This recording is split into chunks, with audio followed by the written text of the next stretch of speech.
윤석열 전 대통령 내란 혐의 재판 선고가 이르면 내년 2월에 나올 예정인 가운데 오늘 재판에는 여인영 전 방첩사령관이 증인으로 나왔습니다. 최상병 특검은 이종섭 전 장관의 호주 대사 임명 의혹과 관련해서 윤 전 대통령 등 6명을 범인 도피 혐의로 기소했습니다. 취재기자 연결합니다. 우정훈 기자. 네, 내란 특검입니다. 네, 지금 윤 전 대통령 재판이 진행되고 있는 거죠?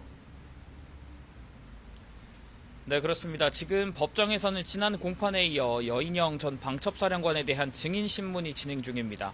지금은 변호인들이 계엄 선포 당시 선관위 등의 병력을 보낸 경위를 묻고 있는데 주요 인사 체포조 운영 의혹이 오늘 재판의 쟁점이 될 거로 보입니다.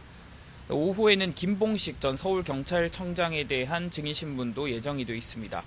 내란 혐의 재판장인 지규현 부장판사는 어제 열린 공판준비기일에서 내년 1월 초 변론을 종결하겠다고 밝혀 이르면 2월 1심 선고가 나올 전망입니다. 윤 전 대통령 구속기한은 내년 1월 18일까지인데 이에 따라 특검은 추가 구속영장 발부 의견을 법원에 낼 거로 보입니다. 네, 그리고 김건희 씨와 박성재 전 장관이 함께 연루된 사건의 수사 범위를 놓고 내란 특검 그리고 김건희 특검이 조율 중이라고요. 네, 그렇습니다. 내란 특검은 김 씨와 박 전 장관이 주고받은 메시지를 토대로 도이치모터스 주가 조작 의혹 등 수사와 관련해 부정한 청탁이 있었는지 수사 중입니다. 다만 내란 특검은 박 전 장관에게 적용될 수 있는 혐의와 윤 전 대통령의 계엄 선포 배경에 배우자의 사법 리스크가 있었는지를 보는 만큼 김 씨 행위에 대한 위법성 여부는 김건희 특검에서 가려야 하는 상황입니다.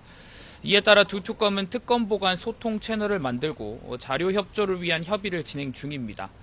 이후엔 김건희 특검이 압수수색 영장을 발부받아 내란 특검을 상대로 자료 협조를 위한 영장 집행에 나설 것으로 보입니다.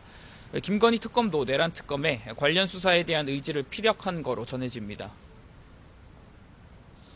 네, 그리고 최상병 특검은 호주 대사 임명 의혹 수사 결과를 발표했죠.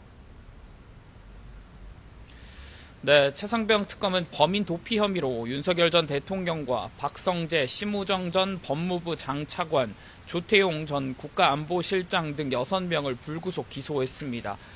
의혹의 골자는 최상병 순직 사건으로 공수처 수사를 받던 이 전 장관을 도피시키려 대통령실이 호주 대사 임명에 관여한 게 아니냐는 것이었습니다. 특검은 윤 전 대통령이 경로 전화를 받은 이 전 장관이 수사를 받으면 자신도 수사를 받을 걸 우려해 호주 대사 임명을 지시했다고 판단했습니다.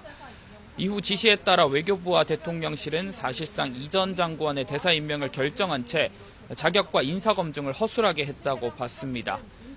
또 법무부는 공수처 반대에도 이 전 장관의 출국 금지를 해제해 도피를 도운 것으로 확인됐다고 밝혔습니다. 최상병 특검의 수사는 내일로 끝나는데 이에 맞춰 결과를 이명현 특검이 발표할 전망입니다. 지금까지 내란 특검에서 YTN 우종훈입니다.